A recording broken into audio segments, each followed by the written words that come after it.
O Brasil bateu o Panamá por 6-2 no Maracanã no último amistoso em solo brasileiro antes de partir para a Copa do Mundo nos Estados Unidos, México e Canadá. Apesar do ótimo resultado, muitas perguntas ainda ficam no ar, né? Então, fica comigo após a vinheta que eu vou explicar direitinho o que o Carlo Ancelotti ainda vai ter que trabalhar com esse time antes da estreia contra Marrocos, para que realmente a seleção possa jogar o seu melhor futebol e não venha ter problemas já na primeira fase da Copa do Mundo. Fala galera, eu sou o Fernando Chimude, esse é o meu canal Fernando Chimude FC, onde eu compartilho aí meus conhecimentos de mais de 20 anos de carreira no futebol, para trocar ideias com a galera e para a gente poder estar debatendo futebol aí de maneira inteligente e falar do que realmente importa, que é dentro de campo, é futebol e nada além disso, né? Então vamos lá, o Brasil bateu o Panamá por 6-2 e pelo resultado, né? A torcida obviamente abraçou a equipe, apoiou até mesmo em momentos de dificuldade, momentos que talvez no passado a gente teria visto reações diferentes da torcida brasileira sendo bem impaciente.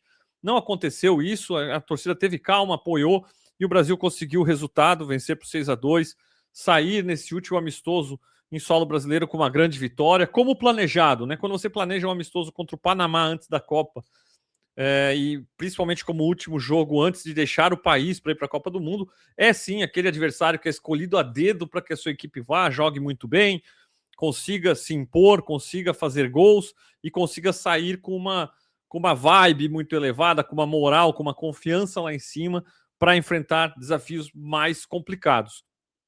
Sim, o Panamá também estará na Copa do Mundo. Sim, também é verdade que várias equipes aí da CONCACAF estão nessa Copa do Mundo simplesmente porque temos 3 sedes na CONCACAF, né? Estados Unidos, México e Canadá ganhando vagas como sedes, abriram vagas para equipes mais fracas da confederação. De qualquer forma, após um começo dos pesadelos de todo o panamenho, né? Cedendo um gol tão rápido, numa pressão do Vinícius Júnior ali, o roubo de bola, ele consegue uma ótima finalização de fora da área e dá um momento muito bom inicial para o Brasil no jogo.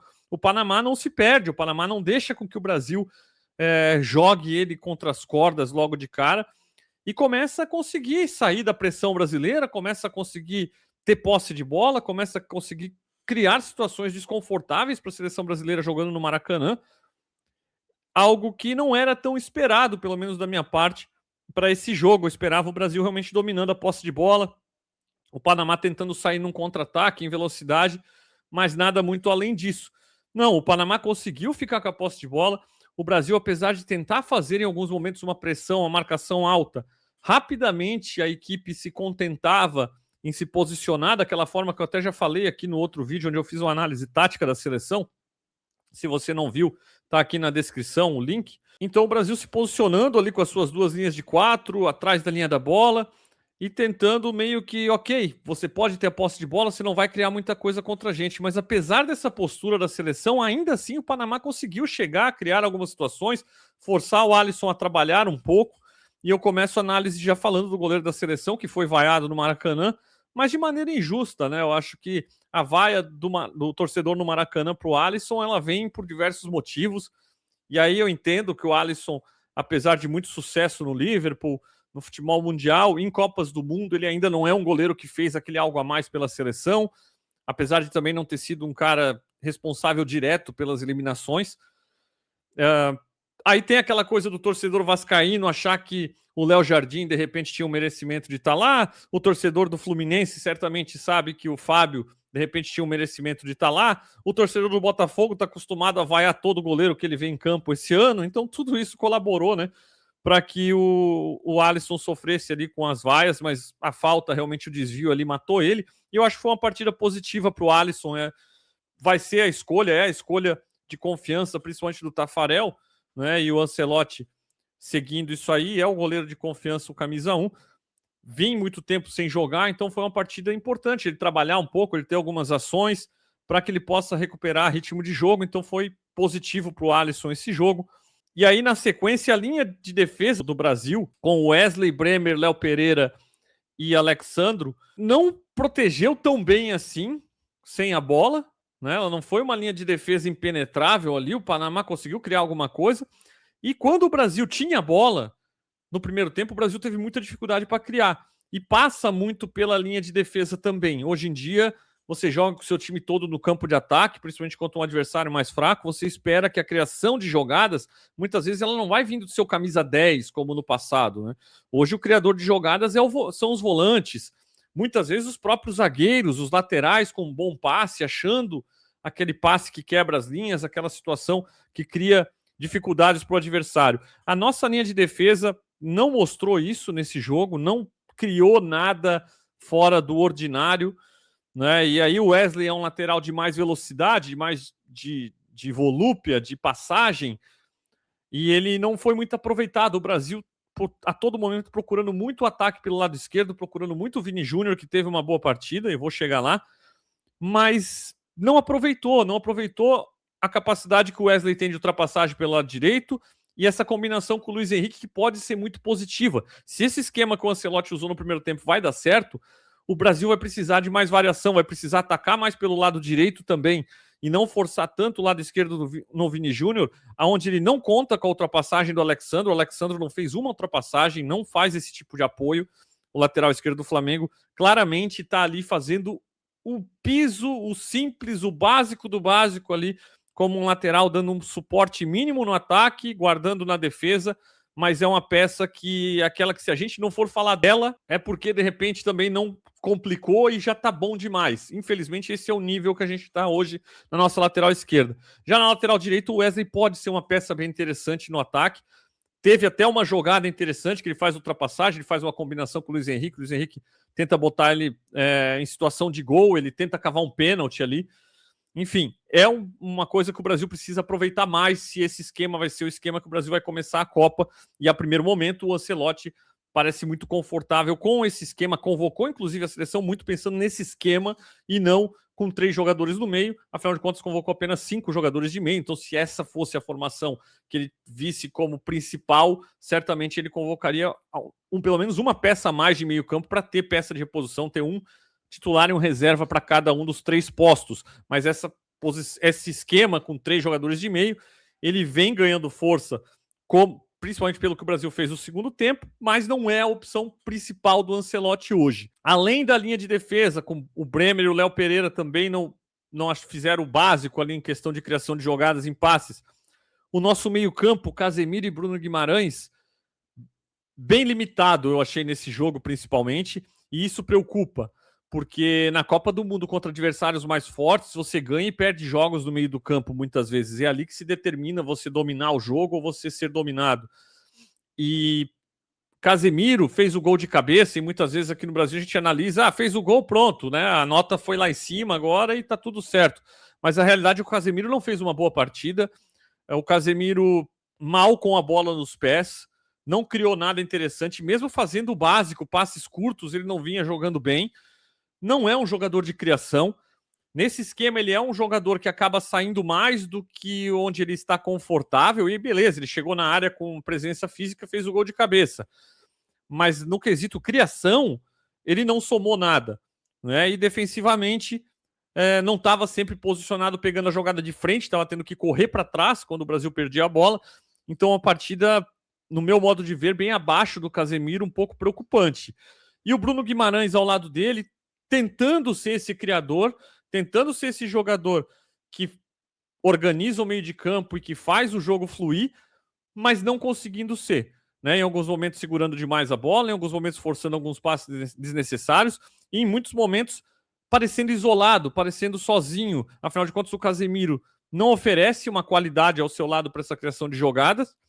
E da frente, tanto o Matheus Cunha quanto o Rafinha, as 2 opções por dentro, não são jogadores criativos, são jogadores mais de definição. Então, o Bruno Guimarães não consegue jogar na seleção. É mais um caso, como Vini Júnior, como Rafinha, de jogador que joga muito bem no seu clube e não consegue repetir pela seleção. Mas eu acho que passa um pouco pela questão tática, no caso do Bruno, que está acostumado a jogar com 3, né? Jogar com mais 2 meias, um meio de campo com 3 jogadores. No Newcastle, ele, o Tonali e o Joelinton. O Bruno pela direita fez muitas vezes o papel centralizado também, mas hoje o Tonali faz esse papel, ele faz pela direita a armação e ele joga muito melhor pelo Newcastle dessa forma. Eu acredito que o Brasil, num meio de campo com 3 jogadores, possa desbloquear aí, possa fazer com que o Bruno Guimarães possa jogar melhor, e isso é extremamente importante para que o Brasil tenha mais criatividade, tenha mais criação de jogadas para os seus jogadores de frente.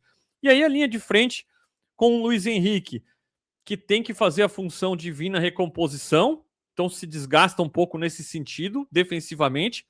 Um jogador que tem força no ataque para fazer as jogadas tanto individuais quanto em combinações com o Wesley, mas que é pouquíssimo acionado. E aí me incomoda demais, né? Para quem me conhece sabe que eu sou fã do futebol do Luiz Henrique, e eu acho que se é para não utilizar ele como o Brasil não utilizou no primeiro tempo, e forçar tanto o jogo só pela esquerda, é melhor deixar o Luiz Henrique como uma peça no banco, uma peça que vai entrar quando você precisa de uma alternativa no segundo tempo e vai botar fogo no jogo. E não uma peça que vai se sacrificar na grande parte do tempo fazendo uma função defensiva e que vai ser pouco acionada ofensivamente. Para mim é um desperdício da qualidade do jogador utilizá-lo dessa forma na equipe titular. Então é algo para o Ancelotti pensar. No lado esquerdo, o Vini teve uma partida positiva, uma partida que já começou bem, e aí deu moral para ele fazer uma partida boa. O Vini é muito veloz, tá? Não é porque fala, o Vini não é do nível do Neymar, o Vini não é um super craque da linha de Ronaldo, Ronaldinho, Neymar, não é desse patamar. Não é por causa disso que o Vini não é um ótimo jogador. Afinal de contas, quase ganhou bola de ouro aí, fazendo muito bem o que ele sabe fazer, que é o quê?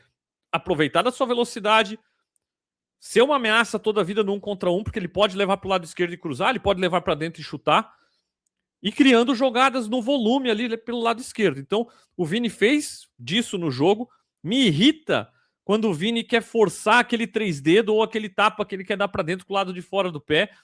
E consistentemente ele dá esse tapa direto a bola na canela do defensor. Ele quer forçar muitas vezes uma situação de passar por dentro do defensor. Não vai passar ali, mas ele força, entrega e desperdiça oportunidades fazendo isso, que no meu modo de ver é algo que ele tem que tirar do jogo dele. Ele é muito perigoso dando tapa para o lado esquerdo e cruzando, ele é muito perigoso cortando para dentro e batendo cruzado.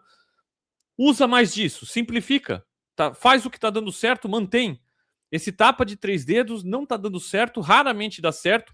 Por ele ter moral para ficar tentando fazer isso e errar 500 mil vezes e não acontecer nada, uma hora ele vai fazer um e vai dar certo, e aí vão falar, tá vendo, Fernando, você cornetou, o cara acertou um 3 dedos ali, botou na cara do gol. Beleza, mas não vale os 500 erros dele um acerto, sabe? Nesses 500 erros, se ele der um tapa para a esquerda e cruzar para trás, ou se ele cortar para dentro e bater, ele vai ter muito mais sucesso do que dando esse tapa de 3 dedos, que toda hora dá errado. Então o Vini pode melhorar ainda nesse quesito, analisar o jogo dele e usar mais o que dá tão certo. Mas sim, teve uma partida mais positiva e isso é importante para o Brasil na Copa, contar com o Vini com confiança. E o Matheus Cunha extremamente apagado, sendo aquele jogador que faz a função, vem na recomposição no lugar do Vini Júnior pela esquerda, para que o jogador do Real Madrid possa descansar e ser mais ofensivo e ser mais agudo quando o Brasil tem a bola. Porém, isso faz com que ele jogue meio que sem posição no ataque. Ele não está lá presente como um 9, ele não é um jogador criativo para vir com a bola de trás e criar jogadas para o Vini ou para o Rafinha.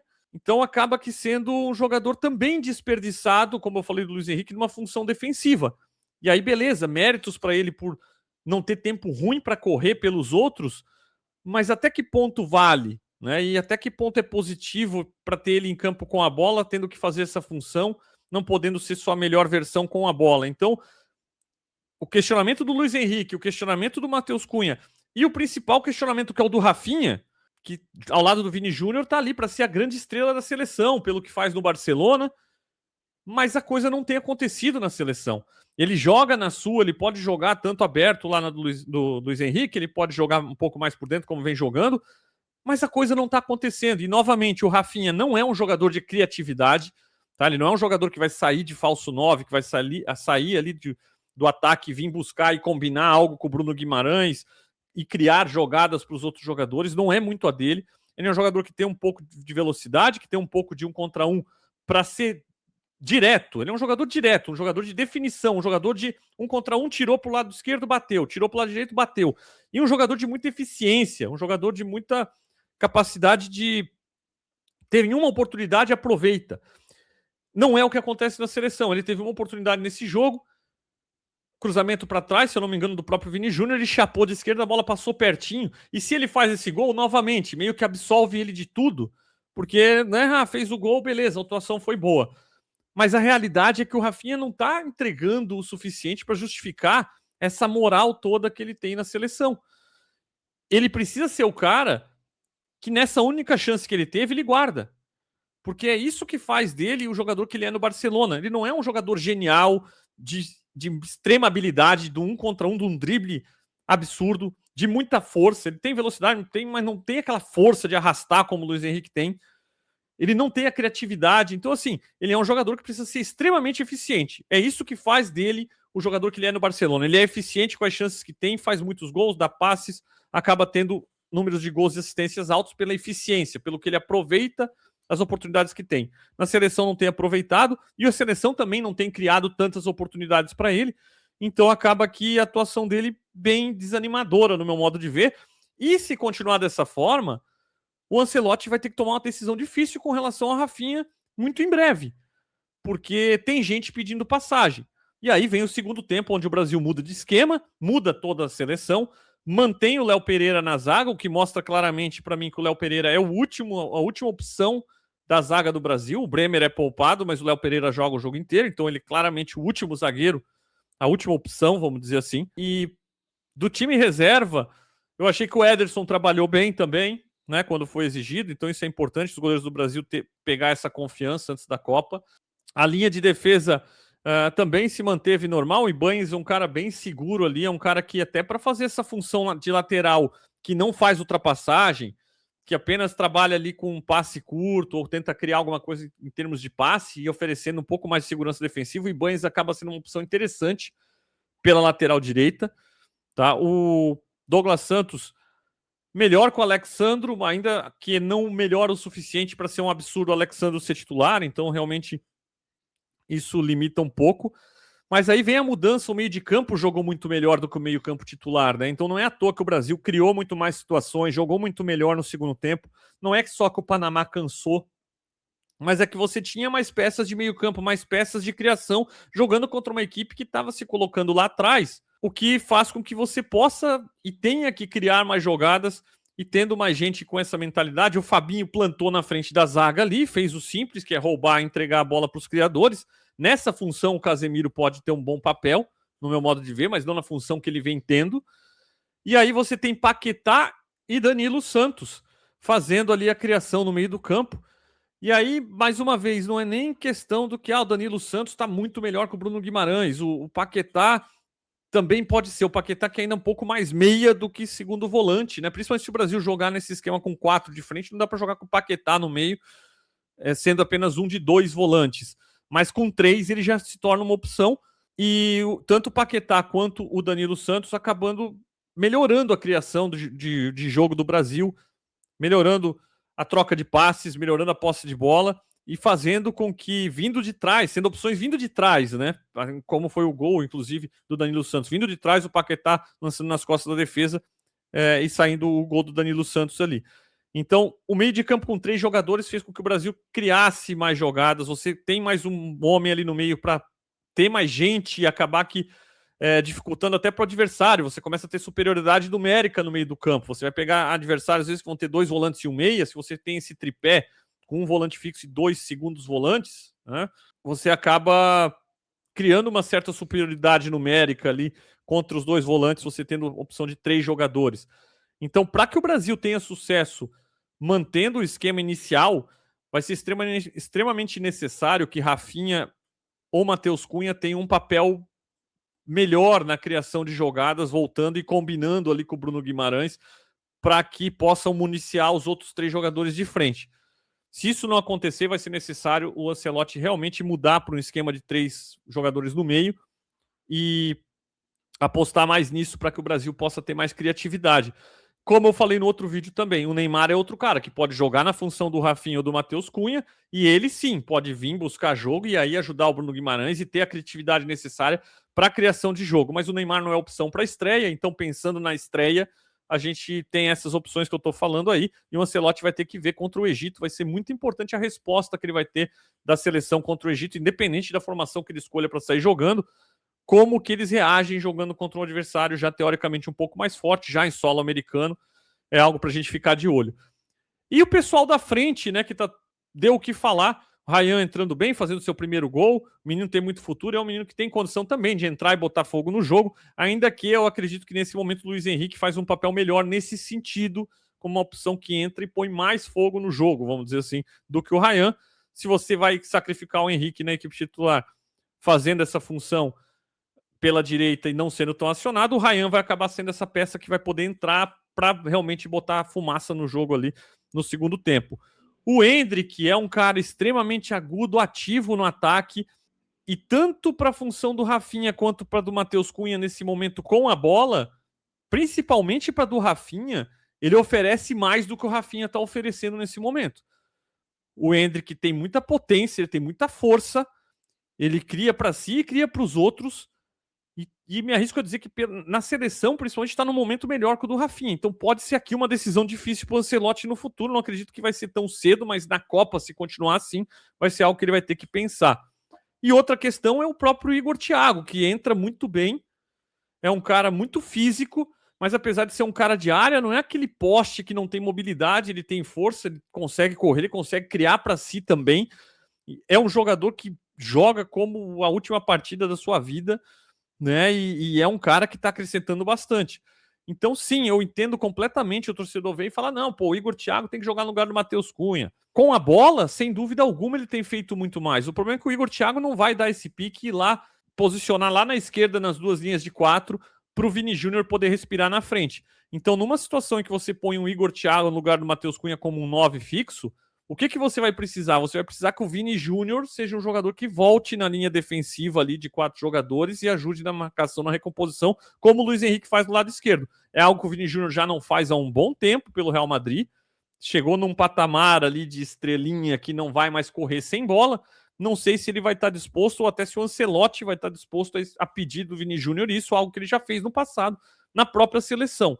Mas talvez seja algo necessário durante a Copa, que o seu Vini Júnior deixe um pouco a questão do estrelismo de lado e esteja mais à disposição de vir correr sem bola para ajudar na recomposição, para que um Igor Thiago possa ficar na frente, para que um Rafinha possa ficar na frente, para que um Endrick possa ficar na frente, ou até para, quando disponível, para que o Neymar possa ficar na frente. Não vejo isso acontecendo no primeiro momento, e aí o Vini é um desses dos dois atacantes que fica com menos responsabilidade de marcação na hora que tá sem a bola, e aí só sobra uma vaga para mais um ficar na frente, os outros têm que voltar nessa linha de 4. Então o Matheus Cunha tem feito esse papel e é por isso que ele tem sido tão essencial nesse esquema inicial da seleção, algo que pode mudar também caso o Ancelotti opte por 3 homens do meio de campo, e aí tendo o Danilo Santos, ou até mesmo o Paquetá, por mais que não é um jogador de marcação, para vir na linha pelo lado esquerdo ali e cobrir o lado esquerdo da segunda linha de 4, pode até ser possível você pedir isso do Paquetá.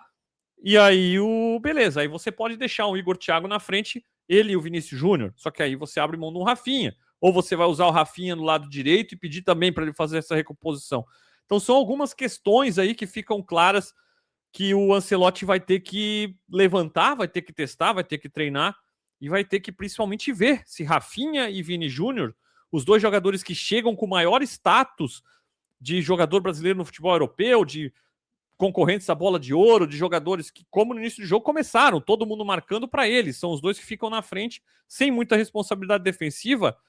Qual deles, se é que um deles vai estar disposto a não, peraí, eu vou me sacrificar um pouco mais pelo bem do grupo, para a gente poder ter um Endrick em campo, para a gente poder ter um Igor Thiago em campo, para a gente poder ter um Neymar em campo, eu vou me sacrificar e eu vou ser esse cara que vou vir sem bola na marcação, fechar pelas laterais, ajudar a linha de 4, para que a gente possa ter outros dos jogadores que estão se destacando ou que podem contribuir mais quando a gente estiver com a bola fazendo essa função.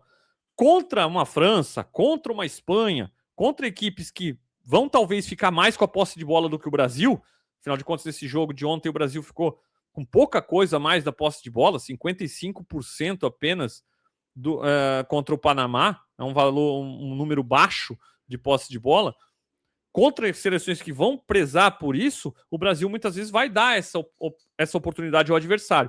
Aí tudo bem você ter Rafinha e Vini Júnior na frente, descansados para sair em velocidade, e você ter jogadores com mais combatividade fazendo essas duas linhas de 4. Mas contra adversários como o Brasil vai encontrar, principalmente na primeira fase, onde você precisa gerar jogo, criar mais volume, ter mais a bola, pode ser necessário que tanto o Vini Júnior quanto o Rafinha, um dos dois, ou talvez os dois, precisem estar dispostos a fazer essa função, colaborando um pouco mais defensivamente para que o Brasil possa ter peças mais qualificadas ofensivamente e se tornar uma equipe mais perigosa com a bola.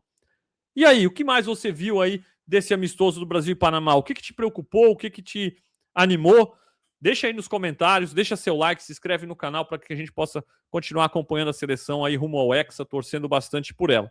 Vai ter amistoso no próximo sábado contra o Egito. Eu tô planejando, de repente, até uma live aí com meu amigo Felipe Ruggeri aí do Lance, para estar trocando uma ideia com a gente. Fica ligado aí no canal que qualquer novidade a gente vai postando aí. Beleza? Um grande abraço aí, até a próxima. Valeu!